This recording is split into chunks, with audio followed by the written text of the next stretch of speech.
Bismillahirrahmanirrahim. Assalamualaikum warahmatullahi wabarakatuh.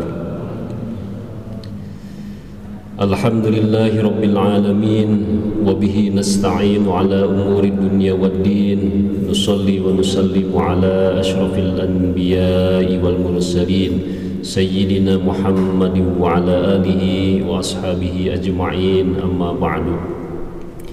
فيا أيها الناس أوصيكم ونفسي بتقوى الله فقد فاز المؤمنون المفلحون. أعوذ بالله من الشيطان الرجيم. بسم الله الرحمن الرحيم. وما أمروا إلا ليعبدوا الله مخلصين له الدين حنفاء ويقيموا الصلاة ويؤتوا الزكاة وذلك دين القيمة. صدق الله العظيم. Hadirin kaum muslimin wal muslimat, jamaah Masjid Pusdai yang dirahmati Allah Subhanahu wa taala. Marilah kita senantiasa tak henti-hentinya untuk memuji syukur kepada Allah Subhanahu wa taala. Sampai detik ini, di pagi hari yang cerah ini, Allah memberikan kenikmatan yang luar biasa kepada kita. Nikmat kesehatan, nikmat kesempatan, terutama nikmat iman dan Islam, sehingga pada kesempatan pagi hari ini kita bisa berkumpul di masjid yang kita cintai ini untuk melaksanakan rangkaian ibadah sholat subuh diantaranya. Kemudian bersama-sama kita i'tikaf di masjid ini untuk zikrullah, memperbanyak mengingat Allah, sekaligus kita mengilmui diri dengan mendengarkan tausiah.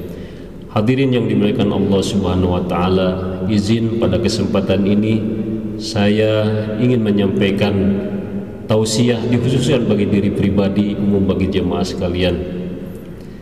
Hamba Allah yang dimuliakan Allah Subhanahu wa taala, dalam dunia ihsan atau dunia tasawuf, seorang muslim yang ingin sampai ke hadirat Allah Subhanahu wa taala, Allah sebagai kekasihnya, Allah sebagai tujuan ibadahnya, Allah sebagai tempat pengharapan, tempat meminta, dan Allah tempat bergantung dirinya, maka ada beberapa kajian, ada beberapa ilmu yang mesti hadir di dalam diri, hati yang Allah titipkan kepada setiap manusia. Sejatinya mesti dirawat dengan sebaik-baiknya, karena sesungguhnya hati itu ibarat dengan tubuh kasar seperti yang ada pada kita saat ini, bahwa sesungguhnya anggota tubuh yang Allah titipkan kepada kita tentu harus dirawat dengan sebaik-baiknya, dijaga, diberi nutrisi yang baik. Begitu pula dengan hati dan anggota batin, tentunya perlu dirawat, dijaga, dan ada beberapa amalan yang insya Allah kalau kita amalkan dengan sebaik-baiknya, maka insya Allah apa yang menjadi cita-cita kita akan sampai ke hadirat Allah Subhanahu wa taala. Lantas apa yang termasuk ke dalam amalan batin itu atau amalan hati itu? Kata Imam Al-Ghazali dalam kitab Ihya Ulumuddin, ada 10 perkara yang harus hadir menyertai di dalam hati setiap orang yang beriman kepada Allah Subhanahu wa taala. Yang pertama adalah sifat taubat. Kemudian yang kedua yaitu sifat qanaah. Yang ketiga adalah sifat tawakal. Yang keempat adalah sifat yakin. Kemudian yang kelima ikhlas. Yang keenam sabar. Yang ketujuh syukur. Kemudian yang kedelapan mahabbah, dan yang terakhir adalah zikrul maut. Hamba Allah yang dimuliakan Allah Subhanahu wa taala, mari kita coba untuk urut satu persatu. Mudah-mudahan setelah disampaikan ini sebagai pengingat bagi yang menyampaikan dan umum bagi jemaah sekalian, menjadi ilmu umumnya bagi kita semua.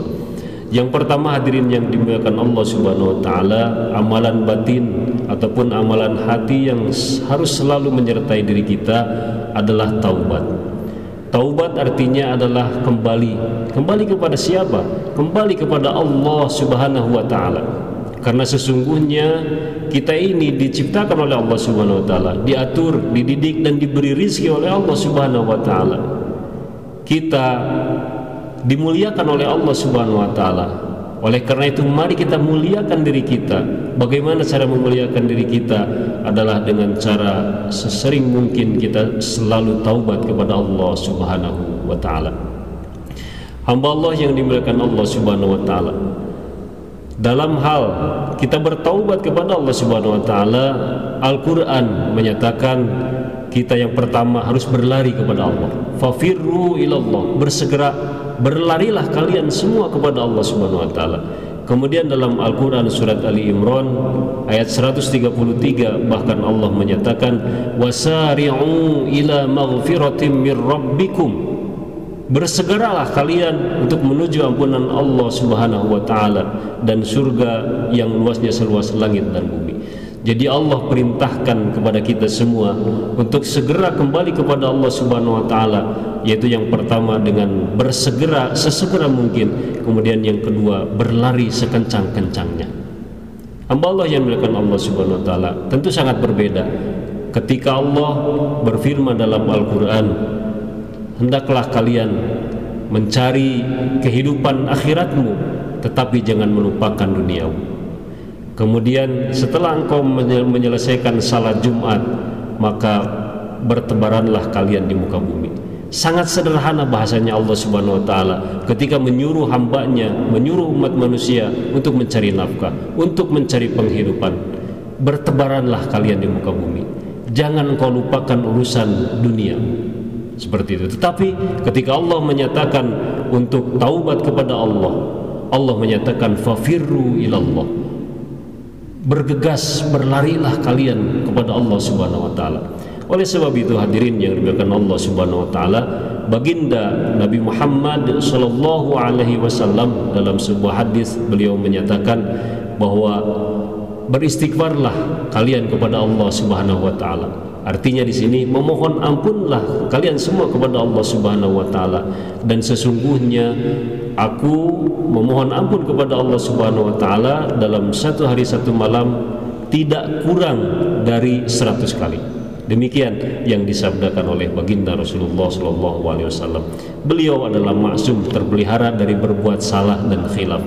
Tetapi beliau mengajarkan kepada kita, tetapi beliau dengan penuh ikhlas, kesadaran yang sangat tinggi, beliau senantiasa memohon ampun kepada Allah Subhanahu wa taala. Paling tidak dalam satu hari itu beliau memohon ampun kepada Allah sebanyak 100 kali.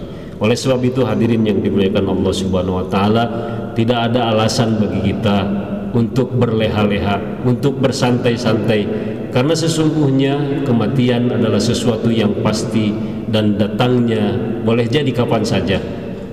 Oleh sebab itu mari kita untuk senantiasa memohon ampun kepada Allah Subhanahu wa taala dalam rangka kita taubat kepada Allah Subhanahu wa taala, taubatan nasuha, taubat yang sesungguh-sungguhnya. Inilah amalan batin yang harus senantiasa menyertai kehidupan kita. Kemudian yang kedua adalah sifat qanaah yang mesti hadir di dalam hati kita. Apa itu sifat qanaah? Qanaah artinya adalah merasa cukup atas pemberian anugerah yang telah Allah berikan kepada kita.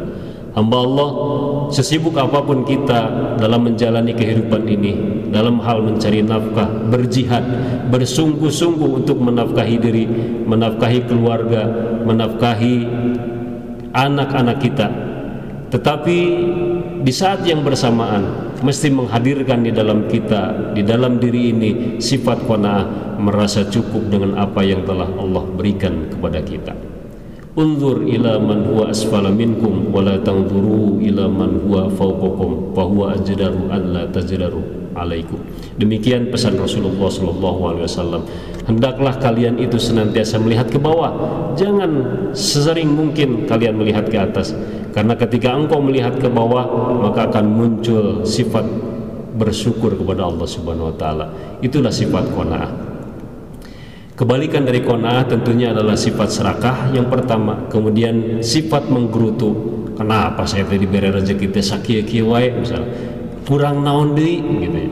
Saya teges wah disuk-suk ti dungdung. Suku dijieun hulu-hulu dijieun suku, tapi beda jeung batur. Batur mah meuni hebat gitu, tapi saya kieu-kieu wae. Nah, tidak seperti itu. Tetapi sifat qanaah sekali lagi adalah sadar diri bahwa anugerah rezeki yang Allah berikan kepada setiap manusia yang pertama tentu berbeda-beda sesuai dengan kadar yang telah Allah tetapkan. Kita bertugas hanya menjemput rezeki yang telah Allah berikan kepada kita. Ini adalah sifat qanaah yang harus senantiasa menyertai batin kita. Kemudian yang selanjutnya adalah sifat tawakal. Hadirin yang dimuliakan Allah Subhanahu wa taala, seekor burung, mereka ini bergerombol berangkat di pagi hari dalam keadaan temboloknya kosong. Kemudian karena ketawakalan yang sempurna kepada Allah Subhanahu wa taala, mereka ini pulang di sore hari dalam keadaan tembolok penuh. Itulah burung. Begitu pula dengan binatang-binatang yang telah Allah ciptakan yang lainnya. Allah menciptakan burung dengan dua sayapnya, sempurna sifat tawakalnya kepada Allah Subhanahu wa taala. Jika kalian, kata Nabi, jika kalian ini bertawakal dan sungguh-sungguh bertawakal kepada Allah Subhanahu wa taala, maka niscaya kalian ini seperti burung yang pergi di pagi hari dalam tembolok kosong, kemudian akan pulang di sore hari dalam keadaan tembolok yang penuh. Hamba Allah yang dimuliakan Allah Subhanahu wa taala, tawakal sekali lagi adalah bergantung kepada Allah Subhanahu wa taala. Tawakal artinya pasrah diri kepada Allah Subhanahu wa taala bahwa apa yang kita jalani saat ini adalah sudah dalam garis yang telah diatur oleh Allah Subhanahu wa taala. Yang penting kita berbuat yang terbaik. Dan ketika kita telah melakukan yang terbaik, kita melakukan yang baik-baik, maka itu adalah dari Allah Subhanahu wa taala, anugerah terbaik dari Allah.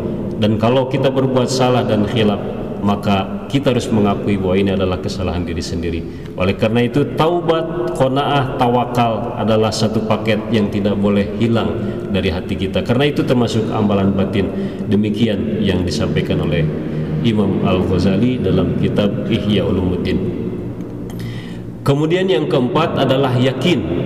Yakin artinya kita memiliki kesadaran bahwa sesungguhnya Allah Subhanahu wa taala telah menciptakan kita dengan sempurna dan semuanya sempurna.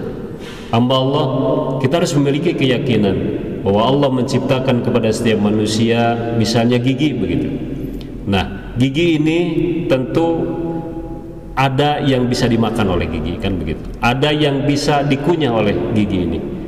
Kalau istilah Sunda mah, daripada beak rezeki gitunya, daripada beak seep tuangan kalaka seep waosna begitu. Nah, kita dimulai terlahir di muka bumi ini sampai detik ini, insya Allah sampai azal menjemput kita, insya Allah kita tidak akan kelaparan. Kenapa? Karena ini sudah dijamin oleh Allah Subhanahu wa taala. Ini harus kita yakini dengan sepenuh hati. Dan yakin dalam berbagai perkara yang lainnya. Ini adalah termasuk amalan batin yang keempat. Taubat, qanaah, tawakal, yakin, kemudian ikhlas. Ikhlas. Apa itu ikhlas? Ikhlas adalah bahwa apa yang kita perbuat semestinya yang menjadi sandaran kita adalah Allah Subhanahu wa taala. Semata-mata apa yang kita perbuat adalah karena Allah Subhanahu wa taala. Dan ini perlu perjuangan yang berat yang harus kita lakukan. Karena kebalikan dari ikhlas adalah ria, ingin disanjung oleh orang lain, ujub, ingin didengar oleh orang lain, kemudian ingin dipuji oleh orang lain. Nah, bagi orang yang sadar bahwa sesungguhnya termasuk amalan batin yang tidak boleh dikotori, yang mestinya anggota badan itu memiliki nutrisi yang sempurna dan baik, ia mesti ikhlas. Berangkat ke masjid ikhlas, kemudian apapun juga makan ikhlas, ngaji Quran ikhlas, iktikaf ikhlas. Ini perlu perjuangan. Oleh karena itu mesti kita awali dengan basmalah, Bismillahirrahmanirrahim. Apapun perbuatan baik yang akan kita kerjakan, dengan benteng bismillah ini semoga kita terhindar dari perasaan-perasaan tadi, yaitu ingin disanjung, ingin dipuji oleh orang lain. Kita lurus saja karena Allah Subhanahu wa taala. Ini adalah amalan batin. Taubat, qanaah, tawakal, yakin, ikhlas. Kemudian yang keenam dan ketujuh adalah sabar dan syukur. Nah, sabar dan syukur ini kembali ke sejarah burung ya. Jadi burung ketika dia terbang dari satu tempat menuju tempat yang lain, maka ia harus memiliki dua sayap yang tidak boleh patah satunya misalnya gitu, ataupun mesti sayapnya sempurna.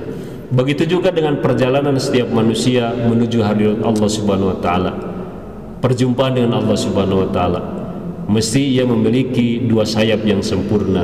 Dua sayap seorang muslim adalah sabar dan syukur.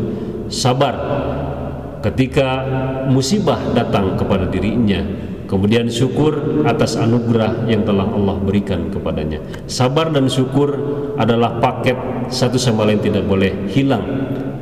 Karena kalau hilang, ibarat burung tadi, satu sayapnya patah, maka ia akan sulit untuk menuju tempat jauh yang akan ditujunya. Demikian pula perjalanan kita pada Allah Subhanahu wa taala sangat jauh sekali, tetapi insya Allah bisa kita tempuh dengan sebaik mungkin perjalanan kita manakala sabar dan syukur senantiasa hadir pada diri kita. Hamba Allah yang dimuliakan Allah Subhanahu wa taala, bukti orang yang sabar, bukti orang yang syukur adalah ia senantiasa taat kepada Allah Subhanahu wa taala, kemudian menggunakan rezeki yang telah Allah berikan kepadanya dengan sebaik mungkin semata-mata untuk ibadah kepada Allah Subhanahu wa taala. Ketika ditimpa bencana atau musibah, kemudian ia mengucapkan inna lillahi wa inna ilaihi rajiun. Hamba Allah, kita ulangi ya, 10 perkara taat batin: taubat, qanaah, tawakal, yakin, ikhlas, sabar, syukur. Yang ke-8 adalah ridho. Ridho dengan semua ketetapan Allah Subhanahu wa taala. Kita diciptakan seperti ini, kita mesti ridho. Tidak boleh ada iri dengki kepada orang lain. Kita ridho. Nah, ini paket taubat, qanaah dan seterusnya tadi yang disebutkan, mesti satu paket hadir pada diri kita. Ridho. Kemudian yang ke-9 adalah mahabbah. Penuhi hati dengan cinta. Cinta kepada Allah Subhanahu wa taala, cinta kepada sesama manusia, cinta kepada penduduk bumi. Irhamu man fil ardi, kata Nabi, yarhamukum man fis sama. Cintailah olehmu penduduk bumi, niscaya penduduk langit akan mencintaimu. Kita berkasih sayang dengan sesama manusia, kita berkasih sayang kepada binatang, kita berbaik kepada siapapun. Insya Allah ini termasuk karakteristik mahabbah dimiliki oleh seorang muslim yang sejati. Tujuannya apa? Adalah untuk mahabbah kepada Allah Subhanahu wa taala, cinta kepada Allah Subhanahu wa taala, dan bukti cinta kepada Allah mudah-mudahan hadir selalu pada diri kita. Kita melangkahkan kaki dari rumah masing-masing menuju masjid untuk melaksanakan sholat berjamaah. Mudah-mudahan hidayah ini senantiasa menyertai kita. Amin ya rabbal alamin. Dan kemudian yang terakhir, yang ke-10 adalah zikrul maut. Senantiasa kita ingat dengan kematian. Hamba Allah yang dimuliakan Allah Subhanahu wa taala, kembali lagi Imam Al-Ghazali bertanya kepada muridnya, "Wahai muridku, apa yang paling jauh dari dirimu?" Kemudian muridnya menjawab dengan beraneka ragam jawaban yang sifat bendawi. Kata Imam Al-Ghazali, sesuatu yang jauh dari dirimu adalah masa lalu. Apa yang telah kita lakukan? Boleh jadi kita malam tadi salat tarawih atau tidak salat tarawih misalnya, itu adalah sesuatu masa lalu yang sangat jauh. Saking jauhnya kita tidak akan mampu untuk kembali ke pengalaman tadi malam, apakah kita salat tarawih atau tidak, karena itu adalah sesuatu yang masa lalu, sesuatu yang jauh dari diri kita. Imam Al-Ghazali bertanya, apa yang paling dekat dari dirimu? Kemudian santri-santri menjawab dengan beraneka ragam jawaban. Dan lagi-lagi Imam Al-Ghazali menjawab sendiri bahwa sesuatu yang sangat dekat dari dirimu adalah kematian. Jadi yang sangat dekat dengan kita adalah kematian. Kematian mesti kita ingat selalu, karena ini adalah termasuk amalan batin. Tujuannya apa? Tujuannya adalah agar kita sadar diri bahwa sesungguhnya perjalanan kehidupan kita masih panjang. Kita tidak hanya hidup di dunia ini, tetapi masih ada fase-fase yang akan kita lalui. Fase berada di alam kubur, fase berada di padang mahsyar, yang menurut riwayat di padang mahsyar saja kita hidup itu kalau diukur dengan ukuran hitungan dunia kurang lebih selama 50.000 tahun. Dalam Al-Quran ada itu, 50.000 tahun kita berada di padang mahsyar. kita dalam keadaan tidak berbusana, artinya dalam keadaan telanjang. Kalau orang yang beramal soleh, beramal baik, tentu akan dinaungi oleh Allah Subhanahu wa Ta'ala dengan naungan rahmat, kasih sayangnya. Tetapi orang yang berbuat salah, orang yang selalu berbuat maksiat selama 50.000 tahun, bayangkan saja bagaimana menderitanya. Mungkin di dunia kita masih ada bingung, ada pusing, tetapi di alam kubur, di alam mahsyar tidak ada lagi bingung dan pusing. Yang ada adalah bahagia dan celaka. Dua perkara saja itu. Celaka aja terus menerus. Naudzubillah, summa naudzubillah. Inilah zikrul maut, sesuatu yang paling dekat harus senantiasa kita ingat, agar kita 9 paket tadi selalu hadir pada diri kita. Yuk kita ulangi lagi 10 amalan batin yang mesti menyertai kehidupan kita senantiasa. Yang pertama adalah taubat, qanaah, tawakal, yakin, ikhlas, sabar, syukur, ridho, mahabbah, zikrul maut. Demikian hamba Allah yang dimuliakan Allah Subhanahu wa Ta'ala, kultum singkat yang bisa disampaikan. Mohon maaf apabila ada kesalahan, dan terima kasih atas segala perhatiannya. Akhirul kalam, wallahul muwaffiq ila aqwamit thoriq. Wassalamualaikum warahmatullahi wabarakatuh.